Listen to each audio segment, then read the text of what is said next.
నమస్తే, welcome to DDS. ముందుగా headlines. Andhra Pradesh లో పెట్టుబడులపై కూటమి ప్రభుత్వం స్పెషల్ ఫోకస్. అమరావతి విశాఖపట్నంలో జరగనున్న సిఐ భాగస్వామ్య సదస్సుపై ఆంధ్రప్రదేశ్ రాష్ట్ర ముఖ్యమంత్రి నారా చంద్రబాబు నాయుడు ఏపీ సచివాలయంలో video conference. SC ST BC అగ్రవర్ణాల్లోని పేదలకు విద్యార్థులకు వైద్య విద్యను దూరం చేసే విధంగా కూటమి ప్రభుత్వం పనిచేస్తుందన్న మాజీ ఎమ్మెల్యే మల్లాది విష్ణు. కోటి సంతకాల గురించి రాష్ట్ర గవర్నర్ కి దృష్టికి తీసుకువెళ్తామని వెల్లడి. బెజవాడ శ్రీ దుర్గామల్లేశ్వర స్వామివార్ల దేవస్థానం ఇంద్రకీలాద్రిపై కొలువై ఉన్న దుర్గమ్మ సన్నిధిలో గాజుల మహోత్సవం. కార్తీక శుద్ధ విధియ బుధవారం నాడు అమ్మవారు గాజుల అలంకరణలో భక్తులకు దర్శనం. ఆంధ్రప్రదేశ్ లో పెట్టుబడులపై కూటమి ప్రభుత్వం స్పెషల్ ఫోకస్ పెట్టింది. ఈ క్రమంలో అమరావతి విశాఖపట్నంలో జరగనున్న సిఐఏ భాగస్వామ్య సదస్సుపై ఆంధ్రప్రదేశ్ రాష్ట్ర ముఖ్యమంత్రి నారా చంద్రబాబు నాయుడు ఏపీ సచివాలయంలో వీడియో కాన్ఫరెన్స్ ద్వారా సమీక్ష సమావేశాన్ని నిర్వహించారు. రాష్ట్రంలో పరిశ్రమల ఏర్పాటు కోసం మంత్రులతో ముఖ్యమంత్రి వీడియో కాన్ఫరెన్స్ సమావేశాన్ని నిర్వహించారు. ఈ సమావేశానికి పరిశ్రమల శాఖ మంత్రి టీజీ భరత్, పరిశ్రమల శాఖ డిఈబి ఉన్నతాధికారులు, CI director general Chandrajit Banerjee, CI ప్రతినిధులు, వివిధ శాఖల ఉన్నతాధికారులు హాజరయ్యారు. నవంబర్ 14-15వ తేదీలో విశాఖపట్నంలో జరగనున్న పెట్టుబడుల సదస్సుపై ఈ సమావేశంలో చర్చించారు. భాగస్వామ్య సదస్సుకు హాజరవ్వాలని ఇప్పటికే దేశ విదేశాలను వివిధ నగరాల్లో రోడ్ షోలు నిర్వహించింది కూటమి ప్రభుత్వం. విశాఖపట్నం పెట్టుబడుల సదస్సుకు హాజరు కావాలని పారిశ్రామికవేత్తలకు చంద్రబాబు నాయుడు, ఐటీ శాఖ మంత్రి నారా లోకేష్ ఆహ్వానం పలికారు.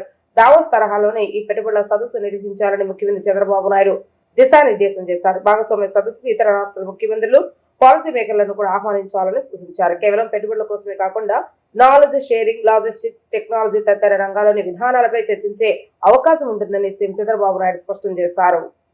ఎస్సీ ఎస్టీ బీసీ అగ్రవర్ణాల్లోని పేదలకు విద్యార్థులకు వైద్య విద్యను దూరం చేసే విధంగా కూటమి ప్రభుత్వం పనిచేస్తుందని మాజీ ఎమ్మెల్యే మల్లాది విష్ణు విమర్శించారు. వైద్య కళాశాలలు ప్రైవేటీకరణ చేయవద్దని సేకరించిన కోటి సంతకాల గురించి రాష్ట్ర గవర్నర్ కి దృష్టి తీసుకెళ్తామని వెల్లడించారు. సెంట్రల్ నియోజకవర్గం 27వ డివిజన్ బావాజీపేటలో ఏర్పాటు చేసిన వైఎస్ఆర్సీపీ ఆధ్వర్యంలో ప్రభుత్వ వైద్య కళాశాలను ప్రైవేటీకరణ చేయవద్దు అంటూ కోటి సంతకాల సేకరణ నిర్వహించారు. కార్పొరేటర్ మల్లేశ్వరి, డివిజన్ అధ్యక్షుడు శివ ఆధ్వర్యంలో ఏర్పాటు చేసిన కార్యక్రమానికి మాజీ MLA Malladi Vishnu, YCP party శ్రేణులు పాల్గొన్నారు. అనంతరం మల్లాది విష్ణు, కార్పొరేటర్ మల్లేశ్వరి మీడియాతో మాట్లాడుతూ వైసీపీ అధినేత వైఎస్ జగన్మోహన్ రెడ్డి కోటి సంతకాలను సేకరించాలని పిలుపు మేరకు ప్రణాళికాబద్ధంగా ప్రజల నుంచి సంతకాలు సేకరిస్తున్నామని తెలిపారు.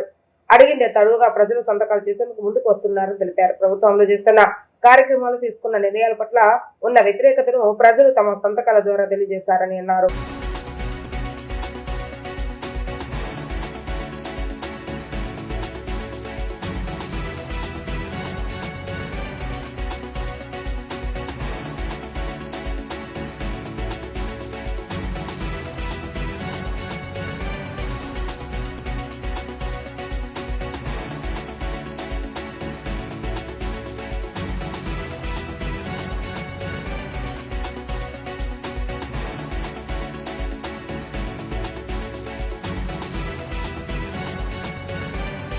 ఆదేశాల ప్రకారం ఆయన కోటి సంతకాలని సేకరించాలి ప్రజల దగ్గర నుంచి అని చెప్పని ఏదైతే పిలిపించారో దానికి తగ్గట్టుగా ఈరోజు 27 డివిజన్లో స్థానిక కార్పొరేటర్ మల్లేశ్వర్ గారు, అలాగే డివిజన్ అధ్యక్షుడు శివ, ఇంకా పార్టీలో ఉన్నటువంటి వివిధ విభాగాలకు సంబంధించినటువంటి నాయకులందరూ కూడా కలిసి వైఎస్ఆర్ కుటుంబం ప్రజల దగ్గర నుంచి వెళ్ళేటటువంటి వారందరి దగ్గర నుంచి కూడా ఈ కోటి సంతకాల్లో భాగంగా ప్రతి డివిజన్కి కూడా 3000 సంతకాలు తీసుకోవాలి అని చెప్పని ఒక ప్రణాళికబద్ధంగా సంతకాలను సేకరిస్తా ఉన్నాం. ప్రజలందరూ కూడా వర్షాన్ని సైతం లెక్క చేయకుండా మేము అడిగిందే తడువుగా వారందరూ కూడా సంతకాలు చేయడానికి ముందుకు వస్తున్నారు. అంటే ఈ ప్రభుత్వం చేస్తున్నటువంటి కార్యక్రమాల మీద, ఈ ప్రభుత్వం తీసుకున్నటువంటి నిర్ణయాల మీద, మెడికల్ కాలేజీలని ప్రైవేటు పరం చేయాలి అని చెప్పిన ఆలోచన మీద ప్రజల యొక్క వ్యతిరేకత సంతకాల రూపంలో స్పష్టంగా మనకు కనపడతా ఉంది. కాబట్టి ఖచ్చితంగా మేము దీని కార్యక్రమాన్ని ముందుకు తీసుకెళ్తాం. మేము అనుకున్నటువంటి టార్గెట్ని కూడా మించి ప్రజల దగ్గర నుంచి కూడా సంతకాలను సేకరిస్తా ఉన్నాం. ఎందుకంటే జగన్మోహన్ రెడ్డి గారు ఈ రాష్ట్రంలో ప్రజలందరికీ ఉచితంగా వైద్యం అందాలని, ఉచితంగా పేద పిల్లలందరూ కూడా ఎస్సీ బీసీ మైనార్టీ అగ్రకులాల్లో ఉన్నటువంటి పేదలందరికీ కూడా వైద్య విద్య అందాలని చెప్పి ఈరోజు చూడండి, ఈరోజు జగన్మోహన్ రెడ్డి గారు తీసుకున్నటువంటి నిర్ణయం మూలంగా పీజీ సీట్లు ఎన్ని వచ్చినాయో ఆంధ్రప్రదేశ్కి, అలాగే పులివెందుల్లో ప్రారంభానికి సిద్ధంగా ఉన్నటువంటి మెడికల్ కాలేజీని మూసేసి ప్రైవేటైజేషన్ చేస్తున్నామని చెప్పని కేంద్ర ప్రభుత్వం నుంచి వచ్చేటటువంటి సీట్లు మాకు అవసరం లేదు అని చెప్పని చంద్రబాబు నాయుడు గారు రాశారు అని అంటే ఏ రకమైనటువంటి పరిస్థితిలో ఆంధ్రప్రదేశ్ ప్రభుత్వం ఉన్నదో మనకు ఒకసారి స్పష్టంగా ఆలోచించాలని చెప్పని ప్రజలందరినీ కోరుతా ఉన్నాం. మా నిరసనని, ప్రజల యొక్క అభిప్రాయాన్ని దీనికి వ్యతిరేకంగా సంతకాల రూపంలో సేకరిస్తూ ఈ నెల 28వ తారీఖున ఆంధ్రప్రదేశ్లో ఉన్నటువంటి 175 నియోజకవర్గాల్లో ర్యాలీలు చేస్తూ, అలాగే మొదటి వారంలో జిల్లాకు సంబంధించినటువంటి యంత్రాంగం, పార్టీ యంత్రాంగం అంతా కూడా ర్యాలీలు చేస్తూ, అలాగే ఈ నెల నవంబర్ 26 తర్వాత ఒక రకమైనటువంటి గవర్నర్ గారి ధన్యవాదాలు తెలియజేసుకుంటున్నాను. ఈ రోజు ఈ కార్యక్రమం ఎందుకు పెట్టామంటే ప్రభుత్వ వైద్య కళాశాలని ప్రైవేటీకరణ చేయొద్దు పీపీపీ ద్వారా అనే దాన్ని మేము వ్యతిరేకిస్తూ కోటి సంతకాలు సేకరణ చేయటం జరుగుతుంది. దీన్ని మేము గవర్నర్ గారికి తీసుకెళ్లి కూడా మా విష్ణన్న చేతుల మీద అక్కడ అందజేయటం కూడా జరుగుతుంది. ప్రతి ఒక్కళ్ళు అంటున్నారు, ఏమని అంటున్నారంటే ప్రైవేటీకరణ గవర్నమెంట్ వైద్యము ప్రతి ఒక్కరికి అందాలి, కానీ ప్రైవేటీకరణ చేస్తే మాలాంటి వాళ్ళకి ఎలాగా వైద్యం అందుతుంది అని చెప్పి ప్రతి ఒక్కళ్ళు అడుగుతున్నారు. దీనికి నిరసనగా ప్రతి ఒక్కళ్ళు సంతకాలు కూడా చేస్తున్నారు. వైఎస్ రాజశేఖర రెడ్డి గారు ఎట్లా అయితే పేద ప్రజలకు విద్యా వైద్యం అందాలని చెప్పేసి అదే కోరిక మీద వాళ్ళ తనయుడైన వైఎస్ జగన్మోహన్ రెడ్డి గారు కూడా అదే బాటలో వెళ్తున్నారు. ప్రతి ఒక్కళ్ళకి విద్య వైద్య అనేది అందాలని చెప్పి ప్రతి ఒక్కళ్ళు కోరుకుంటున్నారు. ఎందుకంటే ప్రైవేటీకరణ వద్దు, మాకు ప్రభుత్వ వైద్యశాల కళాశాలలే మాకు ముద్దు అని చెప్పి ప్రతి ఒక్కళ్ళు అంటున్నారు. దీని గురించి అందరూ చాలా ఆనందంతో కూడా సంతకాలు చేస్తున్నారు. ఎందుకంటే ఈ కూటమి ప్రభుత్వం ఇలాంటి నిర్ణయం తీసుకున్నందుకు ప్రతి ఒక్కళ్ళకి బుద్ధి చెప్పాలని ప్రతి ఒక్కళ్ళు కూడా సంతకాల సేకరణ జరుగుతుంది. ఇక్కడికి పెట్టిన వారందరూ కూడా నేను ప్రత్యేక ధన్యవాదాలు తెలియజేసుకుంటున్నాను. బెజవాడ శ్రీ దుర్గామల్లేశ్వర స్వామి వారి దేవస్థానం ఇంద్రకీలాద్రిపై కొలువై ఉన్న దుర్గమ్మ సన్నిధి గాజుల మహోత్సవానికి సిద్ధమవుతుంది. గాజుల మహోత్సవాన్ని వైభవంగా నిర్వహించేందుకు ఈ నెల 23వ తేదీన అంగరంగ వైభవంగా నిర్వహించనున్నారు. వైదిక కమిటీ లోక కళ్యాణం కోసం కార్తీక శుద్ధ విధియ బుధవారం నాడు అమ్మవారి గాజుల అలంకరణలో భక్తులకు దర్శనం ఇవ్వనున్నారు.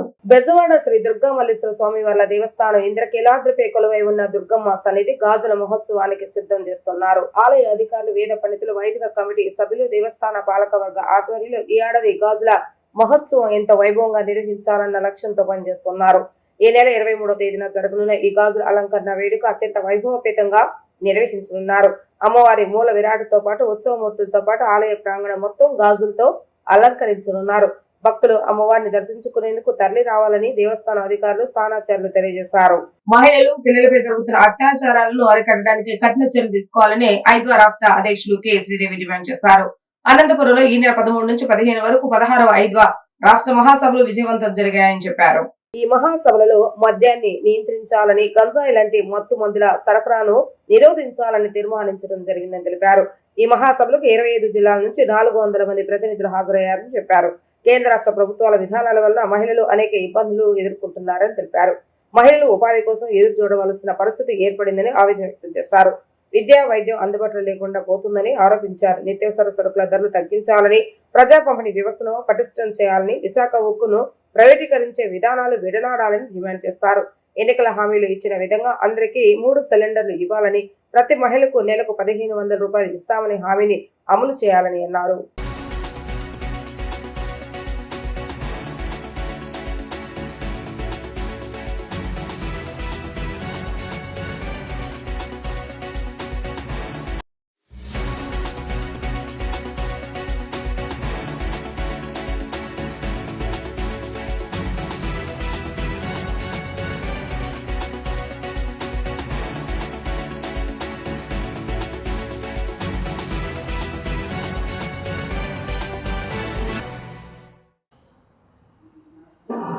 ఐద్వా రాష్ట్ర మహాసభలు అనంతపూర్లో 13, 14, 15 తేదీల్లో చాలా జయప్రదంగా జరిగాయి. భారీ ప్రదర్శన, అలాగే భారీ బహిరంగ సభ జరిగింది. తీస్తా సత్వలా దీనికి హాజరయ్యారు.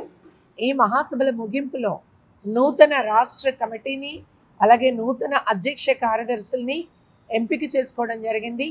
నూతన కార్యదర్శిగా వి సావిత్రి గారు ఆమె ఎన్నికయ్యారు. అలాగే ప్రెసిడెంట్గా శ్రీదేవి రాష్ట్ర ప్రెసిడెంట్గా ఎన్నికయ్యారు. డి శ్రీనివాస్ కుమారి రాష్ట్ర కోశాధికారిగా ఎన్నికయ్యారు.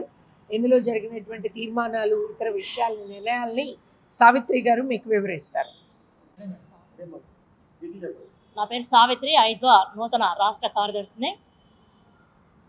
ఈ నెల 13, 14, 15 తేదీల్లో అనంతపురం జిల్లాలో రాష్ట్ర మహాసభలు నిర్వహించడం జరిగింది. ఈ రాష్ట్ర మహాసభలకు నూతన కార్యవర్గం, నూతన కమిటీ కూడా ఏర్పడడం జరిగింది. అధ్యక్షులుగా శ్రీదేవి గారు, ట్రెజరర్గా శ్రీనివాస్ కుమారి, అలాగే ఆఫీస్ బేరరు తను, కేంద్ర కమిటీ సభ్యులు ఇంకా మీకు పరిచయం రమాదేవి గారు. ఏదైతే మహాసభల్లో తీర్మానాలు చేసామో ఆ తీర్మానాలను మేము మీ ముందు పెడుతున్నాము. ఒకటి, డ్వాక్రా సమస్యలపైన భవిష్యత్తులో రాబోయే కాలంలో ఈ డ్వాక్రా సమస్యలు అన్ని జిల్లాల్లో కూడా రాష్ట్ర వ్యాప్తంగా కూడా చాలా సమస్యలు ఉన్నాయి. ఈ సమస్యలు తీసుకొని రాబోయే కాలంలో వాళ్ళ సమస్యల పరిష్కారం కోసం పనిచేస్తామనేది కూడా ఈ సందర్భంగా తెలియజేస్తున్నాను. ముఖ్యంగా ఇంకొకటి ఏమంటే రాష్ట్ర వ్యాప్తంగా మైక్రో ఫైనాన్స్, దేశవ్యాప్తంగా కూడా మైక్రో ఫైనాన్స్ ఐద్వా ఆధ్వర్యంలో సర్వే చేశాము. అలాగే రాష్ట్రంలో కూడా సర్వే చేసి వివిధ జిల్లాల్లో వచ్చిన అంశాలను, సమస్యలను కూడా తీసుకొని చాలా సమస్యలు వచ్చినాయి. ఉదాహరణకు అనంతపురం జిల్లాలో మైక్రో ఫైనాన్స్లో వడ్డీ డబ్బులు తీసుకొని దాదాపు కొంత మొత్తం ఆ వడ్డీకి వడ్డీ చక్రవడ్డీ తిప్పేసి లాస్ట్కు ఇంట్లో చొరబడి కొట్టడం జరిగింది. ఇది కూడా అన్ని జిల్లాల్లో కూడా ఉంది ఈ మైక్రో ఫైనాన్స్ సమస్యను. అందుకని మైక్రో ఫైనాన్స్ సమస్యలు మాత్రం రాబోయే కాలంలో ఈ సమస్యలపైన కూడా చేయాలనేది కూడా, అంటే మహిళలు, ముఖ్యంగా మహిళలపైన దాడులు కానీ, అత్యాచారాలు కానీ, చిన్నపిల్లలపైన దాడులు, అత్యాచారాలు కానీ, ఉదాహరణకు కర్నూలు జిల్లాలో ఒక అమ్మాయి అంటే 2019లో జరిగిన ఇష్యూస్ పైన కూడా ఆనాడు పవన్ కళ్యాణ్ గారు నేను హామీ ఉంటాను, మీకు భరోసా నేను కల్పిస్తానని చెప్పేసి అధికారంలోకి వచ్చిన సంవత్సరంన్నర వరకు కూడా ఇప్పటికి కూడా పట్టించుకోలేని పరిస్థితి. సుగాలి ప్రీతి అనే అమ్మాయి పైన మొన్న కూడా వాళ్ళు ప్రధాని గారు మోడీ పర్యటన సందర్భంగా కూడా మాకు న్యాయం చేయలేదని చెప్పినప్పుడు తల్లిదండ్రులు ఏమాత్రం కూడా పట్టించుకోలేని పరిస్థితి ఉంది. అందుకని రాష్ట్ర ప్రభుత్వం కూడా మహిళా సమస్యలను అధికారంలోకి రాకముందు మాత్రం మేము అండగా ఉంటామని చెప్పి అధికారంలోకి వచ్చిన తర్వాత మాత్రం ఇది తూతూ మంత్రంగా ఉంది. అందుకని రాష్ట్ర ప్రభుత్వానికి మేము ఏదైతే చెప్తున్నాం, మహిళా సమస్యలను, మహిళా చట్టాలను పకడ్బందీగా అమలు చేయాలని కూడా రాష్ట్ర ప్రభుత్వాన్ని కోరుతున్నాము. అట్లనే ముఖ్యంగా మైక్రో ఫైనాన్స్ కట్టడి చేయాల్సిన బాధ్యత ప్రభుత్వం మీద ఉంది. మహిళలపైన జరుగుతున్న దాడులు కానీ, పోర్ను కానీ, ఇలాంటివి అసభ్యకరమైన వాటిన్నిటిపైన కూడా కట్టడి చేయాల్సింది ఎంతైనా అవసరం ఉంది. అందుకని ఈ మహాసభలో ముఖ్యంగా మేము ఏవైతే మహిళా సమస్యలపైన తీసుకొని అట్నే మైక్రో ఫైనాన్స్ కానీ డ్వాక్రా ఐద్వా రాష్ట్ర 16వ మహాసభలో అక్టోబర్ 13, 14, 15 తేదీల్లో అనంతపురంలో జయప్రదంగా నిర్వహించుకున్నాం. ఈ సందర్భంగా జరిగినటువంటి ర్యాలీ వేలాది మంది ప్రదర్శనలో భాగస్వాములయ్యారు. ఈ మహాసభకి ఆల్ ఇండియా అధ్యక్ష కార్యదర్శులు మరియన్ తావలే గారు, శ్రీమతి గారు హాజరయ్యారు. మొత్తం ఈ మహాసభ రాష్ట్ర వ్యాప్తంగా 25 జిల్లాల నుంచి 400 మంది ప్రతినిధులు ఈ మహాసభకి హాజరయ్యారు. మొత్తం మహాసభ రాష్ట్రంలో ఉన్నటువంటి అనేక మహిళలకు సంబంధించినటువంటి సమస్యల మీద చర్చించింది. ప్రధానంగా ఈ కాలంలో కేంద్రంలో బీజేపీ అధికారంలోకి వచ్చిన తర్వాత దేశవ్యాప్తంగా మహిళలపైన హింస, దాడులు విపరీతంగా పెరుగుతూ ఉన్నాయి. ఈ దాడులకి ప్రధానమైనటువంటి కారణంగా రాష్ట్రంలో మద్యం ప్రధానమైనటువంటి కారణంగా ఉంది. కానీ అనేక సందర్భాల్లో పాలకులు మారుతున్నారు, వాళ్ళు పోయి వీళ్ళు వస్తున్నారు, వీళ్ళు పోయి వాళ్ళు వస్తున్నారు. కానీ మద్యం విధానం మీద రాష్ట్ర ప్రభుత్వం ఆదాయమే లక్ష్యంగా చూస్తూ ఉంది. ఇవాళ మద్యం ఏరులై ప్రవహిస్తూ ఉంది. మేము అధికారంలోకి వస్తే బెల్ట్ షాపులు నిర్వహిస్తే తాట తీస్తాము అని చెప్పేసి, వాళ్ళ బెల్ట్ తీస్తామని చెప్పేసి ముఖ్యమంత్రి గారు ప్రకటించారు. కానీ అనేక ప్రాంతాల్లో బెల్ట్ షాపులు విచ్చలవిడిగా నిర్వహిస్తున్నటువంటి పరిస్థితి ఉంది. మరి హింస నివారించడానికి ఏదో ఒక సంఘటన జరిగినప్పుడు తాత్కాలికంగా మంత్రులు వెళ్ళటం, లేదంటే హోమ్ మినిస్టర్లు వెళ్ళటం, శిశు సంక్షేమ శాఖ నుంచి హాజరయ్యి తాత్కాలికమైనటువంటి చర్యలు తీసుకుంటున్నారు తప్ప అసలు హింసను నివారించడానికి ఈ రాష్ట్రంలో ఏం చేయాలి అనేది ఎక్కడా కూడా సమగ్రమైనటువంటి చర్చ కానీ, దాన్ని నియంత్రించడానికి కావలసినటువంటి విధి విధానాలు కానీ రాష్ట్రంలో ఎక్కడా కూడా లేవు. ఈ కాలంలో సుగాలి ప్రీతి ఆ అమ్మాయి మీద మన ప్రభుత్వ పెద్దల ప్రోత్సాహంతో నకిలీ మద్యం దందాలో టీడీపీ నేతలు అడ్డంగా దొరికిపోవడంతో ప్రజల దృష్టిని మళ్లించేందుకు ఐవీఆర్ఎస్ కాల్స్ తో వైసీపీపై తప్పుడు ప్రచారానికి చంద్రబాబు నాయుడు తెగబడ్డారని మాజీ ఎమ్మెల్యే వైసీపీ ఎస్ఎస్ఎల్ అధ్యక్షులు టీజేఆర్ సుధాకర్ బాబు మండిపడ్డారు. తాడేపల్లి వైఎస్ఆర్సీపీ కేంద్ర కార్యాలయంలో మీడియాతో మాట్లాడుతూ వివేక హత్యతో లింకు చేస్తూ నకిలీ మద్యం దందాపై ప్రజలకు ఐవీఆర్ఎస్ కాల్స్ చేయిస్తున్న చంద్రబాబు నాయుడుకు నిజంగా దీనిపై వాస్తవాలు తట్టి వెల్లడి కావాలంటే సిబిఐ విచారణ కోరడానికి ఎందుకు భయపడుతున్నారని ప్రశ్నించారు. ఈ దందాలో కిలా రాజేష్, నారా లోకేష్ దోపిడీ వ్యవహారం బయటపడుతుందని చంద్రబాబు నాయుడు కంగారు పడుతున్నారని దుసిపెట్టారు. నకిలీ మద్యం తయారీ కేంద్రాలన్నీ చంద్రబాబు నాయుడు హయాంలోనే వస్తాయి. బెల్ట్ షాపులు వస్తాయి. ఊరు వాడ మద్యం అంతా ఏర్లై పారిస్తాడు చంద్రబాబు నాయుడు. ఎందుకంటే అదొక సిండికేట్గా తయారు చేశాడు. ఇప్పుడేమో ఏదన్నా నాణ్యమైన మందిస్తాను అని అంటే చౌకగా అందిస్తాడేమో. ప్రభుత్వమే లిక్కర్ అమ్ముతుంది కదా జగన్మోహన్ రెడ్డి గారి హయాంలో, అదే విధానాన్ని కొనసాగిస్తూ జగన్మోహన్ రెడ్డి గారి హయాంలో అందుబాటులో లేని బ్రాండ్లను ఏమైనా కొత్తగా తెస్తాడేమో. లేదా జగన్మోహన్ రెడ్డి గారు 100 రూపాయలకి అమ్మితే ఈయన 95 రూపాయలకి అమ్ముతానంటున్నాడు కదా, అది నిజమేనేమో అని భ్రమపడ్డారు పేదవాళ్ళు, మధ్యతరగతి వాళ్ళు, రోజు కూలీలు, లేబర్లు, కార్మికులు, కర్షకులు రోజంతా కాయ కష్టం చేసుకుని సాయంత్రం ఇంటికి వెళ్ళేటప్పుడు సేదతీరటానికి, ఒళ్ళు నొప్పులను తగ్గించుకునేదానికి, నిద్రపోయేదానికి ఆ పేదవాళ్ళైన నా సోదరులు వాడుకునే ఆ మద్యాన్ని కల్తీ చేశాడు. కల్తీ మద్యం కేంద్రాలను తయారు చేశాడు. కుటీర పరిశ్రమలు తయారు చేశాడు. ఆ కుటీర పరిశ్రమల యొక్క బట్ట బయలైంది కాబట్టి, ఆ వార్త దావనంలాగా ప్రపంచం అంతా తెలిసిపోయింది కాబట్టి ఏ దారులు లేక ఈ రోజున సమసిపోయి సిబిఐ చేతిలో ఉన్న వివేకానంద రెడ్డి గారి హత్య కేసుకు సంబంధించిన వ్యవహారాన్ని ప్రజల మనసుల్లో ఒక విషాన్ని నింపటం కోసం ప్రయత్నం చేస్తున్నాడు. ఇవన్నీ డొంకతిరుడు రాజకీయాలు ఎందుకయ్యా చంద్రబాబు నాయుడు గారు? నువ్వు ముఖ్యమంత్రివి, నీ అనుకూలమైన ప్రధానమంత్రి గారు ఉన్నారు, నీ జేబులో మీ పెంపుడు కొడుకైన పవన్ కళ్యాణ్ ఉప ముఖ్యమంత్రిగా ఉన్నాడు. ఇదిగో నేను వైఎస్ఆర్ కాంగ్రెస్ పార్టీ సెంట్రల్ ఆఫీసులోంచి ఛాలెంజ్ చేస్తున్నాం, సిబిఐ ఎంక్వైరీ వేయి. ఈ ఐవీఆర్ కాల్స్, ఈ డొంకతిరుడు వ్యవహారాలు నీ పత్రికలో రాయించుకోవటాలు ఏమీ వద్దు. మేము తప్పు చేసినా మా పార్టీ వాళ్ళకి సంబంధించిన జోగి రమేష్ లాంటి వాళ్ళు ఆ నకిలీ మద్యం తయారీ కేంద్రంలో ఉంటే, నీకు దమ్ముంటే, నువ్వు నిజమని దాన్ని నమ్మితే మెడికల్ కళాశాలను ప్రైవేట్ రంగానికి అప్పచెప్పడం ఆందోళనకరమైన విషయమని రిటైర్డ్ ఐఏఎస్ అధికారి పివి రమేష్ అన్నారు. ముగ్గురు సంస్థకు విశాఖలో 22,000 కోట్లు ఇస్తున్నారని, కానీ మెడికల్ కళాశాలకు 5,000 కోట్లు ఖర్చు చేయలేకపోవడం గమనార్హమని అన్నారు.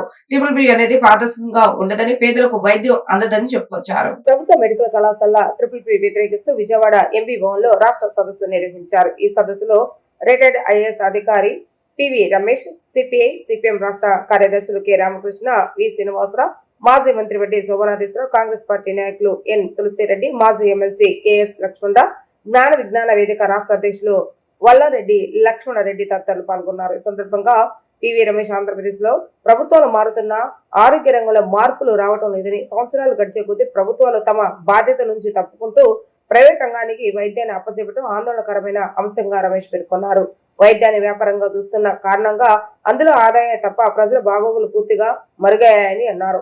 ఆంధ్రప్రదేశ్ లో ప్రభుత్వం ఆరోగ్య రంగంలో తన పాత్రలను విస్మరిస్తుందని, చిత్తూరులోని ప్రభుత్వ హాస్పిటల్లోని అపోలో వారికి బదలాయించడం, ప్రభుత్వ ప్రైవేటు భాగస్వామ్యంతో 10 మెడికల్ కాలేజీలు నిర్వహిస్తామని ప్రకటించడం, క్యాపిటేషన్ ఫీజు పేరిట కోట్ల రూపాయల అర్హతతో నిమిత్తం లేకుండా విద్యార్థుల నుంచి వసూలు చేసుకుని సీట్లు కేటాయించాలని భావించడం సమర్థనీయం కాదని ఈయన విమర్శించారు. అనంతరం సిపిఐ రాష్ట్ర కార్యదర్శి రామకృష్ణ, సిపిఎం రాష్ట్ర కార్యదర్శి శ్రీనివాసరావు మాట్లాడుతూ వైద్య రంగాల్లో ప్రైవేట్ పరం చేయడం అభివృద్ధి కాదని అన్నారు. BBB అంశంపై అఖిలపక్షంతో చంద్రబాబు నాయుడు చర్చించాలని కోరారు.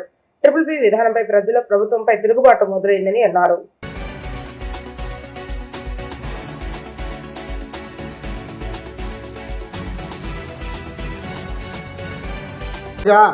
డబ్బు చుట్టూ తిప్పుతూ ఉన్నారు. రాజకీయ రంగాన్ని ఆల్రెడీ డబ్బుకి ఇచ్చేసారు. ఇంకా నేను గ్యారంటీ చెప్తాను, 175 అసెంబ్లీ నియోజకవర్గాల్లో డబ్బు పెట్టకుండా, కనీసం మినిమం 10 కోట్లు ఖర్చు పెట్టకుండా ఎవడు ఎమ్మెల్యే అయ్యే పరిస్థితే లేదు. ఇక్కడ 30-40 కోట్లు ఖర్చు పెడుతున్నారు ఆల్రెడీ. నువ్వు రాజకీయ రంగాన్ని, వైద్య రంగాన్ని, విద్యారంగాన్ని, అన్ని రంగాలను కూడా ప్రైవేట్ పరం చేసి, డబ్బుమయం చేసి, డబ్బు చుట్టూ తిప్పి అదే అభివృద్ధి అనుకోండి, దాని గురించే మాట్లాడండి, నీకు అనుకూలంగా అంత మీడియా ఉంది కాబట్టి మీడియాను కూడా దాని చుట్టే తిప్పుతాం అంటే తప్పు, ఇది చాలా తప్పు. కాబట్టి ముఖ్యమంత్రి గారిని కోరేది ఏమంటే, మీకు ఎట్లా అధికారం ఉంది, మేము అల్టిమేట్గా మీదే డెసిషన్, కానీ ఈ ప్రధానమైన అంశం పైన ఆల్ పార్టీ మీటింగ్ పెట్టండి, అందరి అభిప్రాయాలు తీసుకోండి. ఇందులో మేము చెప్పే దాంట్లో ఏదైనా మంచి ఉంటే తీసుకోండి, లేదు మేము ఆల్రెడీ ఇయర్ మార్క్ చేశాం, పలానా వాళ్ళకి పలానా కాలేజీలు ఇవ్వాలనుకున్నామంటే మాత్రం నేను గ్యారంటీ చెప్తా, 100% ఇది ట్రూత్. ఇది ప్రజలు అన్నీ కూడా గమనిస్తూ ఉన్నారు. నువ్వు మెడికల్ కాలేజీలు ఎవరికి ఇంకా ఇవ్వకముందుగానే ప్రచారం చేస్తూ ఉన్నారు, పలానా కాలేజీ పలానాయానికి, పలానా కాలేజీ పలానాయానికి అని ప్రచారం చేస్తూ ఉన్నారు. కాబట్టి అంటే విద్యార్థి యువజన సోదరులందరూ కూడా ముందుకు రావాలి. ఆల్రెడీ ఏఐఎస్ఎఫ్ వాళ్ళు 26 జిల్లాల్లో కూడా బస్సు యాత్ర కూడా పెట్టామన్నారు. విద్యార్థి యువజన సంఘాలు, మేధావులు, రాజకీయ పార్టీలు అందరం కూడా కలిసికట్టుగా ముందుకు సాగాలి, తప్పకుండా నిలువరించాలి. నేను గ్యారంటీ ముఖ్యమంత్రి గారికి మాత్రం కూడా చెప్తా ఉన్నా, అధికారం ఉంది, అధికార యంత్రాంగం ఉంది, పోలీసు ఉంది, తద్వారా ఉద్యమాలు అణచాలని అనుకోవచ్చు, కానీ ప్రజలు గమనిస్తూ ఉన్నారు. గతంలో కాంగ్రెస్ ప్రభుత్వం పేరు కూడా చెప్తా ఉన్నా, ఎన్ జనార్దన్ రెడ్డి ముఖ్యమంత్రిగా ఉన్నప్పుడు మిగిలిన ఎడ్యుకేషన్కి వ్యత్యాసం ఏమిటంటే, మెడికల్ రెండు ముఖ్యమైన అంశాలు గమనించాలి. ఒకటి, మెడికల్ కాలేజ్, హాస్పిటల్, ఈ రెండూ కూడా కలిసి they are intricately integrated. Medical hospital లేకుండా కాలేజ్ ఉండదు, కాలేజ్ లేకుండా హాస్పిటల్ ఉండదు. ఎందుకంటే మెడికల్ ట్రైనింగ్ అంతా కూడా ఒక నాలెడ్జే కాదు, అది పేషెంట్స్ మీద ప్రత్యక్షంగా నేర్చుకుని ఆ స్కిల్స్, ఎందుకంటే ఇది లైఫ్ అండ్ డెత్ కాబట్టి, ఇది మీకు లా చదివినా, ఇంజనీరింగ్ చదివినా, ఆర్ట్స్ చదివినా కూడా చదివిన తర్వాత మీరు పని మొదలు పెడతారు. Doctors, these two are intricately integrated. కాబట్టి ఇది fight is not only about medical colleges ఒకటే కాదు, ఇది మెడికల్ హాస్పిటల్స్ గురించి, హెల్త్ కేర్ గురించి, అడ్వాన్స్డ్ ఫెసిలిటీస్ గురించి. ఇది ఒక ముఖ్యమైన అంశం. అంటే హాస్పిటల్, కాలేజ్ అంటే హెల్త్ కేర్ అండ్ ఎడ్యుకేషన్, ఈ రెండు కూడా కలిసి ఉండేవి. రెండవది, ఈ డాక్టర్లు, మెడికల్ స్టూడెంట్, ట్రైనీస్, ప్రొఫెసర్లు, వాళ్ళ టీచర్లు, ఒక గురు శిష్య పరంపర ఉంటుంది. గురువు గారు, నాకు ఇప్పటికీ కూడా నా మెడికల్ చదువుకుని నేను 42 MBBS డిగ్రీ పూర్తి చేసి 42 సంవత్సరాలు అయింది. ఇప్పటికీ కూడా నాకు స్కిల్స్, బేసిక్ నాలెడ్జ్, తర్వాత ప్రాక్టీస్ చేయలేదు, నేను 40 ఏళ్ళుగా ప్రాక్టీస్ చేయలేదు డాక్టర్గా, అయినా కూడా I'm quite up to date. ఎందుకంటే అప్పుడు నేను మా ప్రొఫెసర్ దగ్గర నేర్చుకున్నది, వాళ్ళు మాకు నేర్పించింది, వాళ్ళు చెప్పింది, వాళ్ళు ట్రైనింగ్ ఇచ్చింది, వాళ్ళు ఇచ్చిన విలువలు, ఆ ఆలోచనలు, ఆ అనలిటికల్ స్కిల్స్, అవన్నీ కూడా నా జీవితంలో తోడ్పడ్డాయి.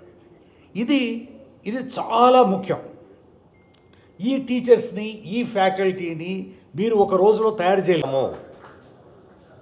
పేరెంట్స్, స్టూడెంట్స్, ప్రజా సంఘాలు, ఇటువంటి వాళ్ళ ప్రముఖులు అందరితో కూడా ఒక పరిరక్షణ, మెడికల్ కాలేజీల పరిరక్షణ కమిటీ వేసి రాష్ట్రం అంతా కూడా తిరిగి దీనికి ఒక ఉద్యమ రూపం ఇవ్వడానికి ప్రయత్నం చేయాలని, దానికి వామపక్ష పార్టీలు, సిపిఎం పూర్తి అండగా ఉండి ఈ ప్రైవేటీకరణ ఆగేదాకా, ప్రభుత్వ కళాశాలలుగా మారేదాకా ఈ ఉద్యమాన్ని నడిపేదానికి మన అందరం కూడా కృషి చేయాలని చెప్పి నేను కోరుతూ ఉన్నాను. ఈ సందర్భంలో కొన్ని చర్చలు ఈ మధ్య జరుగుతూ ఉన్నాయి. గవర్నమెంట్ పూర్తి ఆత్మరక్షణలో ఉంది. ప్రజల నుంచి వ్యతిరేకత వచ్చే కొద్దీ వాళ్ళను వాళ్ళు సమర్థించుకోలేక చచ్చిపోతూ ఉన్నారు. మొదటి విషయం వాళ్ళు చెప్పేదంటే, డబ్బులు లేవు మా దగ్గర, ప్రైవేట్ వాళ్ళకి ఇస్తే వాళ్ళు పూర్తి చేస్తారని. ఇది పూర్తి అబద్ధం. డబ్బులు ఉన్నాయి, ఉన్న డబ్బుల్ని ఎవరికి ఇవ్వాలో వాళ్ళకి ఇస్తున్నారు. ఇప్పుడే చెప్పారు గూగుల్ అని. గూగుల్ ఏమన్నా పేద సంస్థ? అదాని పేద సంస్థ? ఎయిర్టెల్ పేద సంస్థ? వీళ్ళు ముగ్గురు కలిస్తే 500 ఎకరాలు ఇచ్చి 22,000 కోట్ల రూపాయలు వాళ్ళు జిఎస్టీ కట్టలేరా, విద్యుత్ బిల్లులు కట్టలేరా, వాళ్ళు ప్రాపర్టీ ట్యాక్స్ కట్టలేరా, రిజిస్ట్రేషన్ ఛార్జీలు చెల్లించలేరా? వాళ్ళే చెల్లించలేకపోతే ఈ రాష్ట్రంలో ఇక పేదవాళ్ళ పరిస్థితి ఏమిటి? మరి వాళ్ళందరికీ 22,000 కోట్ల రూపాయలు నువ్వు రాయితీ ఇచ్చినప్పుడు అందులో ఒక్క రాయితీ మినహాయించిన 1000 కోట్లతో ఈ కాలేజీలన్నీ పూర్తి అయిపోతాయి. ఆ డబ్బు వాళ్ళు కట్టలేరా? ఒక జిఎస్టీ కట్టలేరా, లేదా రిజిస్ట్రేషన్ ఛార్జీలు కట్టలేరా? ఎందుకు మినహాయింపు ఇవ్వాలి వాళ్ళకి? వాళ్ళ వ్యాపారం కోసం వస్తున్నారు, లాభాల కోసం వస్తున్నారు. వాళ్ళ కోసం విద్యా వైద్య సంస్థలని నాశనం చేస్తారని చెప్పి నేను అడుగుతా ఉన్నాను. డబ్బు ఎందుకు లేదు? కావాల్సిన ఉంది గవర్నమెంట్ దగ్గర. వాళ్ళకు అవసరమైన వాళ్ళకి ఇచ్చుకుంటున్నారు, ప్రజలకు అవసరమైన వాళ్ళకి ఇవ్వటం లేదు. రెండవది ఏమంటున్నారు? ప్రైవేటీకరణ కాదు, ఇది పీపీపీ అంటున్నారు. పీపీపీ అంటే పబ్లిక్ ప్రాపర్టీపై ప్రైవేటు పెత్తనం. ప్రైవేటీకరణ కాదు, అంతకన్నా ప్రమాదకరమైంది. ఎందుకంటే ప్రైవేటీకరణలో ప్రభుత్వ సంస్థలు కొనుగోలు చేయాలి వీళ్ళు పెట్టుబడి పెట్టి. ఇది కొనుగోలు చేయకుండానే పెత్తనం చేయటం. 66 సంవత్సరాల పాటు ఎకరాకు 100 రూపాయల చొప్పున కడితే 50 ఎకరాలు మెడికల్ కాలేజీలో ఉంటే 50 5,000 రూపాయలతో సంవత్సరానికి. బహుజన సాహిత్యం బహుజనుల అభివృద్ధికి, సమాజ అభివృద్ధికి ఎలా దోహదపడుతుందన్న అంశంపై చర్చించేందుకు బహుజన సాహిత్య చర్చా వేదిక నిర్వహిస్తున్నామని చర్చా వేదిక నిర్వాహకులు, నాటక రచయిత సుఖమంచు కోటేశ్వర వెల్లడించారు. ఈ కార్యక్రమంలో పాల్గొని బహుజన కవులకు ఘన సన్మానం చేసినట్లుగా వెల్లడించారు. ఆదివారం గాంధీనగర్ ప్రెస్ క్లబ్ లో బహుజన సాహిత్య చర్చా వేదిక కవితా సమ్మేళనం కార్యక్రమం జరిగింది. ఈ కార్యక్రమంలో రాష్ట్ర నలుమూల నుంచి బహుజన కవులు, సాహిత్య ప్రియులు పాల్గొన్నారు. ఈ కార్యక్రమానికి ప్రముఖ సాహిత్య ప్రియులు గోళ్ల నారాయణ పాల్గొని మాట్లాడుతూ బహుజన సాహిత్యం బహుజనుల అభివృద్ధికి, సమాజ అభివృద్ధికి ఎంతగానో దోహదపడుతుందని అన్నారు. కార్యక్రమం నిర్వాహకులు సుఖమంచి కోటేశ్వర మాట్లాడుతూ రాష్ట్రం నలుగురు నుంచి వచ్చిన కవులకు ఘన సన్మాన కార్యక్రమం నిర్వహించామన్నారు. బహుజన సాహిత్య సమాజ అభివృద్ధికి ఎలా దోహదపడుతుందో తెలియజేయాలన్నది చర్చా వేదిక ముఖ్య లక్ష్యమని అన్నారు.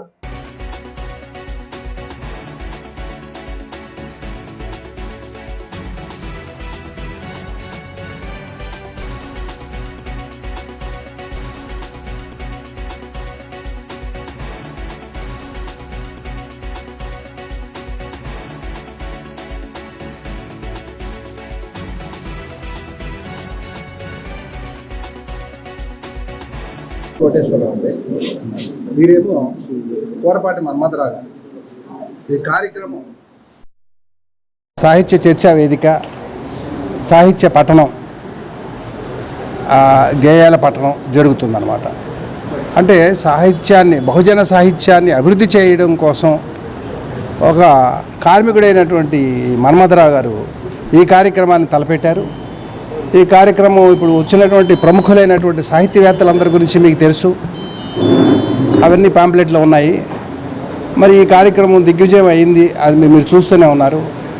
ఇలాంటి సాహిత్య వేదికలు ఇంకా ఇంకా రావాలని చెప్పేసి, సమాజంలో ఈ కుల మతాల తేడాలు పోవాలని చెప్పేసి కోరుకుంటూ మన్మథరావు గారు ఈ కార్యక్రమాన్ని ఏర్పాటు చేయడం జరిగింది. ఇప్పుడు మన్మథరావు గారి అభిప్రాయం చెప్తారు. మీ సోదరులారా, నేను పద్య నాటకాలు నాకు ఇది ఉంది, కానీ నాకు ఇలాంటి కార్యక్రమం ఇదే ఫస్ట్ సారి కనుక నాకు ఏం మాట్లాడాలో తెలియదు. అయితే దీని మీద గవర్నమెంట్ వారితో పోరాడి ఈ కార్యక్రమం పెట్టాను. ఇది ఫస్ట్ కాబట్టి నేను పెద్దగా మాట్లాడలేను ఈ విషయం.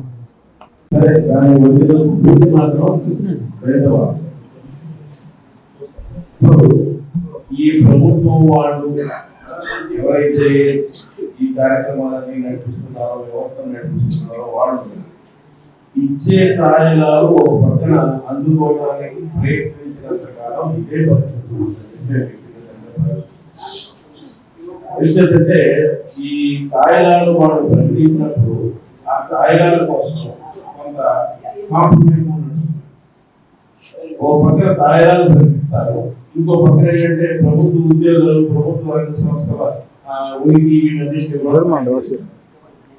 ఇంకేది తాయిలాలు వేరే తాయిలాలు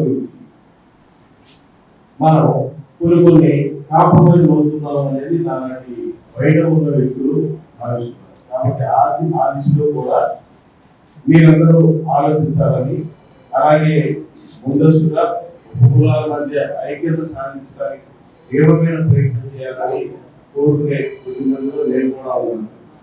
ఇప్పుడు ఈ రోజున మన డాక్టర్ కోటేశ్వర గారు తెలుగు చదువుపై డాక్టర్ బిఆర్ అంబేద్కర్ గారి ప్రభావం కార్మిక హక్కులను కాలరాసే విధంగా కేంద్ర రాష్ట్ర ప్రభుత్వాలు వ్యవహరిస్తున్నాయని సిఐటియు జిల్లా ఉపాధ్యక్షులు ధోనిపూడి కాశీనాథ్ ఆందోళన వ్యక్తం చేశారు. ఎన్నో ఏళ్ల పోరాటాల ద్వారా సాధించుకున్న హక్కులను సైతం కేంద్ర ప్రభుత్వం ఇష్టారాజ్యంగా సవాళ్లు చేస్తుంటే రాష్ట్ర ప్రభుత్వం అందుకు వంతపాడటాన్ని ఆయన తప్పుపట్టారు. ఈ మహాసభలో కార్మిక సమస్యలపై కార్యాచరణ రూపొందిస్తామని స్పష్టం చేశారు. సిఐటియు తూర్పు నగర ప్రహార మహాసభ రాణిగారి తోట సెంటర్లోని కళ్యాణ మండపంలో జరిగింది. ఈ సందర్భంగా సిఐటియు పథకాన్ని జిల్లా కార్యదర్శి ఎన్సీహెచ్ శ్రీనివాస్, ఉపాధ్యక్షుడు దొరేపూడి కాశీనాథ్, శ్రామిక మహిళా కార్యదర్శి ఏ కమల, నగర అధ్యక్షుడు విబి రాజుతో కలిసి ఆవిష్కరించిన అనంతరం దొరేపూడి కాశీనాథ్, ఏ కమల మాట్లాడుతూ కార్మిక హక్కుల రక్షణ కోసం సిఐటియు అవిశ్రాంత పోరాటం సాగించిందని అన్నారు. ఎన్నో ఏళ్ల పోరాట ఫలితంగా సాధించుకున్న హక్కులను కేంద్ర రాష్ట్ర ప్రభుత్వాలు కాలరాసేందుకు ప్రయత్నిస్తున్నాయని ఆరోపించారు. కేంద్ర ప్రభుత్వం ఇష్టారాజ్యంగా కార్మిక చట్టాలను సవరిస్తుంటే రాష్ట్రంలోని కూటమి ప్రభుత్వం నిర్లక్ష్యంగా కార్మిక హక్కులను పణంగా పెడుతూ సమర్థిస్తుందని మండిపడ్డారు. కార్మిక హక్కులకు భంగం వాటిల్లితే సిఐటియుగా సహించేది లేదని స్పష్టం చేశారు. ఈ మహాసభలో గత పోరాటాలను సమీక్షించుకుని భవిష్యత్ పోరాటాలకు కార్యాచరణ రూపొందించుకుంటామని స్పష్టం చేశారు. విజయవాడ తూర్పు నగర మహాసభ సిఐటియుది ఈరోజు జరుగుతూ ఉంది. గత 2.5-3 సంవత్సరాల కాలంలో నిర్వహించినటువంటి పోరాటాలు, ఉద్యమాలు, కార్మిక వర్గ సమస్యల మీద, కార్మిక వర్గ శ్రేయస్సు కోసం నిర్వహించినటువంటి కార్మిక వర్గ ఉద్యమాలు అన్నింటినీ కూడా సమీక్షించుకొని భవిష్యత్తులో కార్మిక వర్గానికి తీసుకోవాల్సినటువంటి చర్యలు ఏమిటి అని చెప్పనేటువంటి చర్చించడానికే ఈ మహాసభలు నిర్దేశించబడతాయి.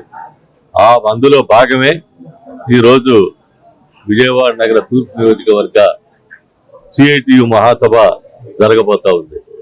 ఈ మహాసభలో అసంఘటిత రంగం, సంఘటిత రంగం యొక్క సమస్యల పరిష్కారానికి తీర్మానాలు ఆమోదించడమే కాదు, ఆ డిమాండ్స్ మీద తీర్మానాలను అమలు జరిపేటువంటి దాని మీద దృష్టి పెట్టి రాబోయేటువంటి కమిటీ పెద్ద ఎత్తున ప్రచారోద్యమాన్ని నిర్వహించి కార్మిక వర్గ ఉద్యమాలను చేపట్టడం ద్వారా కార్మిక వర్గ సమస్యల పరిష్కారానికి ముందుండేటువంటి దానికి అవకాశాలు ఉన్నాయని చెప్పనేటువంటిది, ఆ దిశలో సిఐటిని ముందుకు నడిపించేటువంటి దానికి, కార్మిక వర్గాన్ని ముందుకు నడిపించేదానికి ప్రయత్నం చేయటానికే ఈ మహాసభ. మున్సిపల్ రంగం కానీ, ఆటో రంగం కానీ, ట్రాన్స్పోర్ట్ రంగం కానీ, మోటార్ రంగం కానీ, బిల్డింగ్ వర్కర్స్ యూనియన్ కానీ, బిల్డింగ్ రంగం కానీ, ఇట్లా రకరకాలైనటువంటి రంగాల్లో ఉన్నటువంటి కార్మికుల సమస్యలే కాకుండా అంగన్వాడీ, ఆశా, ఇలాంటి స్కీమ్ వర్కర్ల యొక్క సమస్యల మీద కూడా సిఐటియు నిరంతరం పోరాటాలు చేస్తూ ఉంది. అందుకనే ఈ రోజుకి విజయవాడ నగరంలో, అది తూర్పు కావచ్చు, సెంట్రల్ కావచ్చు, పశ్చిమ నగరం కావచ్చు, జిల్లా ఎన్టీఆర్ జిల్లా కావచ్చు, రాష్ట్రం కావచ్చు, ఎక్కడైనా పోరాటాలు చేసేటువంటి సంఘం, కార్మిక వర్గం కోసం నిలబడేటువంటి సంఘం. నలంద డిగ్రీ కళాశాలలో విద్యతో పాటు క్రీడలకు, ఇతర కార్యక్రమాలకు ప్రాధాన్యత ఇస్తారని కృష్ణా విశ్వవిద్యాలయ డైరెక్టర్ బసవేశ్వరరావు అన్నారు. విజయవాడ నగరానికి తలమాలికంగా నలంద కళాశాల నిలుస్తుందని చెప్పారు. కళాశాలకు కీర్తి ప్రతిష్టలు తీసుకొచ్చేలాగా విద్యార్థులు, ఉపాధ్యాయులు కృషి చేస్తున్నారని ఆయన ప్రశంసించారు. నగరంలోని తుమ్మలపల్లి కళాక్షేత్రంలో నలంద డిగ్రీ కళాశాల ఫ్రెషర్స్ డే వేడుకలను ఘనంగా నిర్వహించారు. ఈ కార్యక్రమానికి ముఖ్య అతిథిగా కృష్ణా విశ్వవిద్యాలయ డైరెక్టర్ బసవేశ్వరరావు హాజరయ్యారు. ఈ సందర్భంగా ఆయన మాట్లాడుతూ నలంద కళాశాల విజయవాడ నగరానికి తలమానికమని, విద్యతో పాటు క్రీడలు, సాంస్కృతిక కార్యక్రమాల్లో కూడా కళాశాల ముందంజలో ఉందని తెలిపారు. విద్యార్థుల నైపుణ్యాలను పెంపొందించేలాగా చర్యలు తీసుకుంటామని చెప్పారు. కళాశాలకు కీర్తి ప్రతిష్టలు తీసుకొచ్చేలాగా విద్యార్థులు, ఉపాధ్యాయులు కృషి చేస్తున్నారని ఆయన అన్నారు. తదుపరి కళాశాల ప్రిన్సిపల్ అనురాధ మాట్లాడుతూ ప్రతి సంవత్సరం కొత్తగా చేరిన విద్యార్థుల స్వాగతార్థం సీనియర్లు ఫ్రెషర్స్ డే వేడుకలను నిర్వహించడం ఆనవాయితీగా కొనసాగుతుందని తెలిపారు. కళాశాల పూర్తిగా ర్యాగింగ్ ఫ్రీగా ఉందని, చదువుతో పాటు క్రీడలు, ఇతర కార్యక్రమాలకు కూడా ప్రాధాన్యత ఇస్తున్నామని తెలిపారు. ప్లేస్మెంట్లలో విద్యార్థులు మంచి ఫలితాలు సాధిస్తున్నారని ఆమె తెలిపారు. కృష్ణా విశ్వవిద్యాలయానికి అనుబంధంగా ఉన్న కళాశాల, నగరానికి తలమానికంగా ఉన్న నలంద విశ్వవిద్యాలయం ఈరోజు నూతనంగా వచ్చిన ప్రవేశాలు సాధించిన విద్యార్థులందరికీ ఫ్రెషర్స్ పార్టీ రూపంలో ఒక వేడుకను జరుపుకోవడం, దాంట్లో మేమందరం భాగస్వాములయ్యాం. ఈ కళాశాల ప్రత్యేకత ఏంటంటే విద్యతో పాటు క్రీడలకి, కళా సాంస్కృతిక రంగాలకి ప్రాధాన్యత ఇస్తూ విద్యార్థులకి తగిన రీతిలో వాళ్ళ నైపుణ్యాన్ని పెంపొందించే విధంగా శిక్షణలో మేటిగా నిలిచి అన్ని రకాల మా విశ్వవిద్యాలయానికి అన్ని రకాలుగా కీర్తి ప్రతిష్టలు. క్షేత్రంలో ఎవ్రీ ఇయర్ కొత్తగా జాయిన్ అయిన జూనియర్స్కి వెల్కమ్ చెప్తూ సీనియర్స్ ఇచ్చే పార్టీ ఫ్రెషర్స్ పార్టీ. సో కొత్తగా జాయిన్ అయిన స్టూడెంట్స్ అందరికీ కాలేజ్ ఎన్విరాన్మెంట్ ఎలా ఉంటుంది, అకాడమిక్స్ ఎలా ఉంటాయి, సో ఇక్కడ స్వేచ్ఛగా ఎలా విద్య నేర్చుకోవచ్చు అనేది తెలియచెప్పడానికి ఈ కార్యక్రమాన్ని ప్రతి సంవత్సరం మేము అరేంజ్ చేస్తాము. And we proudly say that hours is ranking free college. అలాగే కాలేజ్లో అకాడమిక్స్తో పాటు ఎక్స్ట్రా కరిక్యులర్ కో కరిక్యులర్ యాక్టివిటీస్లో స్టూడెంట్స్ని మేము ఎంకరేజ్ చేస్తూ, అలాగే స్పోర్ట్స్లో కూడా పిల్లల్ని ఎంకరేజ్ చేయడం జరుగుతుంది. వాళ్ళల్లో ఉన్న టాలెంట్ని ఐడెంటిఫై చేసి వాళ్ళకున్న ఇంట్రెస్ట్ని తెలుసుకుని దానికి అనుగుణంగా 3 సంవత్సరాలు వాళ్ళకి ట్రైనింగ్ ఇచ్చి వాళ్ళు కెరియర్లో వాళ్ళ ప్యాషన్కి అనుగుణంగా వాళ్ళ ఇంట్రెస్ట్కి అనుగుణంగా సెటిల్ అయ్యేలాగా తీర్చిదిద్దడమే మా కాలేజ్ యొక్క ప్రత్యేకత. అలాగే ప్లేస్మెంట్స్కి ఎంతో ప్రాధాన్యతనిస్తూ ఫైనల్ ఇయర్ పూర్తయ్యేలోపే క్యాంపస్ సెలెక్షన్స్లో majority of the students select అయ్యేలాగా మా ట్రైనింగ్ ప్రోగ్రామ్ని 3 సంవత్సరాల పాటు మేము తీర్చిదిద్దాము. అలాగే స్టూడెంట్స్ అందరూ కూడా ఎంతో హ్యాపీగా ఎకడమిక్స్తో పాటు మిగతా వాటిలో కూడా ఎంతో రాణించడం అనేది మాకు ఎంతో గర్వకారణం. అలాగే స్పోర్ట్స్ అలెమ్నే రావి కల్పన కూడా మా స్టూడెంట్. రీసెంట్గా తన అచీవ్మెంట్ మనందరికీ తెలుసు. సో ఇలాంటి ఇన్స్పైరింగ్ స్టూడెంట్స్ ఎంతోమంది ఈ జూనియర్స్కి మార్గదర్శకులుగా ఉంటారని వాళ్ళందరినీ పరిచయం చేస్తూ వారి గురించి తెలియచెప్తూ కళాశాల సిస్టమ్ ఎలా ఉంటుంది ఏంటనేది ఈ ఫ్రెషర్స్ డే వేదికగా చెప్తూ ఈ కార్యక్రమాన్ని నిర్వహిస్తాం. వాళ్ళకి ఆ ప్రోగ్రామ్స్లో చేసే ప్రోగ్రామ్స్, ఫ్యాషన్ షో, మిగతా కల్చరల్ ప్రోగ్రామ్స్ అన్నీ కూడా ఎంతో ఉత్సాహంగా చేస్తారు. Thank you very much. అలాగే ఎన్సీసీ స్పోర్ట్స్కి కూడా మేము ఎంతో ఇంపార్టెన్స్ ఇస్తాం. ఎన్సీసీలో కూడా 4 Andhra girls and 17 Andhra battalion నుంచి చాలామంది స్టూడెంట్స్ నేషనల్ క్యాంప్స్లో పార్టిసిపేట్ చేశారు. అలాగే రిపబ్లిక్ డే క్యాంప్ కూడా వెళ్ళున్నారు. సో అన్ని రంగాల్లో స్టూడెంట్స్ని డెవలప్ చేసే ఉద్దేశంగా మా రూపొందించిన కరిక్యులంతో విద్యార్థులకు ఎంతో అనుకూలంగా ఉండబట్టి ప్రతి సంవత్సరము కూడా అడ్మిషన్స్ మాకు 95% సీట్స్ ఫిల్ అవడం అనేది మా కాలేజ్ ప్రత్యేకత. Thank you very much. Anuradha, principal, Nalanda degree college. ఆగ్నేయ బంగాళాఖాతంలో ఉపరితల ఆవర్తనంతో ఆంధ్రప్రదేశ్ రాష్ట్రంలో భారీ వర్షాలు పడే అవకాశాలు ఉన్నాయని వాతావరణ శాఖ అధికారులు తెలిపారు. ఈ నెల 21వ తేదీన బంగాళాఖాతంలో అల్పపీడనం ఏర్పడే అవకాశం ఉందని వెల్లడించారు. అల్పపీడనం ప్రభావంతో ఈ నెల 22వ తేదీ నుంచి ఏపీలో తేలికపాటి నుంచి మోస్తారు వర్షాలు కురుస్తాయని తెలిపారు. తెలంగాణలో పలు జిల్లాలకు వర్ష సూచన ఉందని పేర్కొన్నారు. భారీ వర్షాల నేపథ్యంలో ప్రజలు అప్రమత్తంగా ఉండాలని వాతావరణ శాఖ అధికారులు సూచించారు.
వార్తలు ముగించే ముందు హెడ్లైన్స్ మరొకసారి.